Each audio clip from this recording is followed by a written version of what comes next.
ციხიდან გათავისუფლებულებს წინ რთული გზა აქვთ არჩევნებამდე ერთი თვეა ლელოს გახარიასთან ალიანსმა კი ჯამში მხოლოდ 37 მუნიციპალიტეტის კანდიდატების მოძიება შეძლო. კადრებისა და მხარდამჭერების მწვავე უკმარისობის ფონზე გახარიას გუნდი წევრებსაც კარგავს. პარტიიდან წასვლის საჯაროდ გაცხადება ახლა გადაწყვიტა თეონა აქუბარდიამ, რომელიც ამ ინფორმაციის გავრცელების გამო შეურაცხყოფას გვაყენებდა. მაკუნა აბულაძე გვერდება და ისაუბრებს ოპოზიციის კრიზისის შესახებ. კრიზისი მართლაც მწვავეა და ყოველ ჯერზე, როდესაც ამ თემაზე ვსაუბრობთ, განსაკუთრებით გამაღიზიანებელია ეს სწორედ ოპოზიციისთვის არის. მიუხედავად ამისა, ფაქტი ჯიუტია და რადიკალების პოლიტიკური რეალობაც ცხადი. მოახლოებული არჩევნებისთვის საკუთარი ბედი თავადვე ვერ გაურკვევიათ.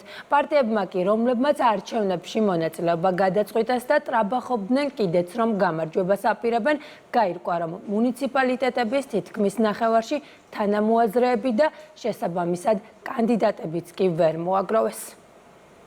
64 მუნიციპალიტეტიდან მხოლოდ 37 გახარია ლელოს პოლიტიკურმა წყვილმა ოლქების თითქმის ნახევარი კანდიდატებით ვერ დააკომპლექტა. კრიზისი იმდენად გაღრმავდა, რომ ურესურსოდ დარჩენილ რადიკალებს, როგორც ჩანს, მხარდამჭერებმაც უარი უთხრეს. 27 ოლქში მათ ვერც ერთი თანამოაზრე ვერ იპოვეს. გაქცეული ლიდერის პარტიიდან 19 კანდიდატი, უკვე ყოფილი პატიმრების პარტიიდან კი 18. ეს არის ის შედეგი, რაც თვითმმართველობის არჩევნებისთვის ორმა პარტიამ ერთობლივი ძალისხმევით ძლივს მოახერხა.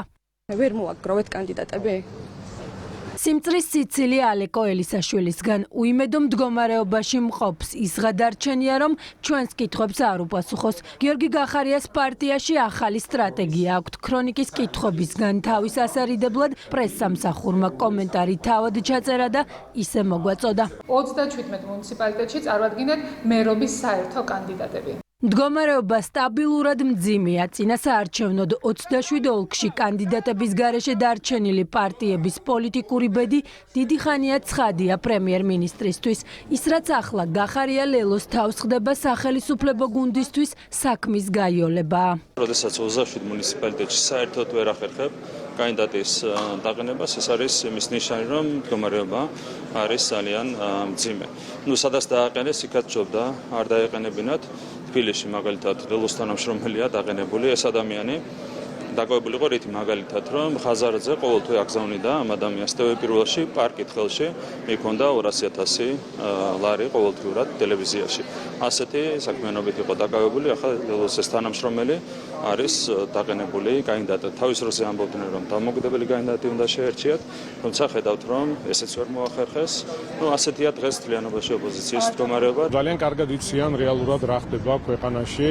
არანაირი შანსი არ აქვთ იმისა, რომ საზოგადოებაში მოიპოვონ გარკვეული მხარდამჭერა და მე ერთს ვიტყვი, რომ ქართული ოცნება დემოკრატიული საქართველო ყველა ოლქში, ყველა მუნიციპალიტეტში დაიმარჯვებს. ამის თქმის საფუძველს და შესაძლებლობას მაძლევს ის გაწყობა და დამოკიდებულება, რასაც ყოველდღიურად უგრძნობთ ჩვენი ქვეყნის მოსახლეობა. რეპუტაცია შელახულ რადიკალებს პოლიტიკური განაჩენი ქართულმა ხალხმა ჯერ კიდევ საპარლამენტო არჩევნებზე გამოუტანა.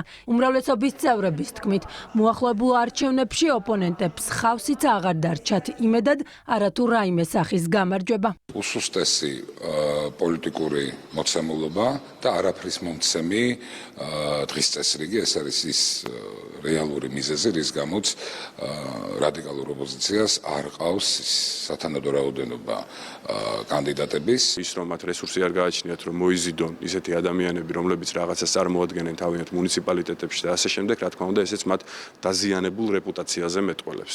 არჩევნებამდე ერთი თვით ადრე რადიკალების ფლანგზე დიდი ქაოსია. ურეიტინგოდ, უკანდიდატოდ და ურესურსოდ დარჩენილები ახლა ერთმანეთს უპირისპირდებიან. ქართული ოცნება კი 64 მუნიციპალიტეტში დამაჯერებელი გამარჯვებისთვის ემზადება.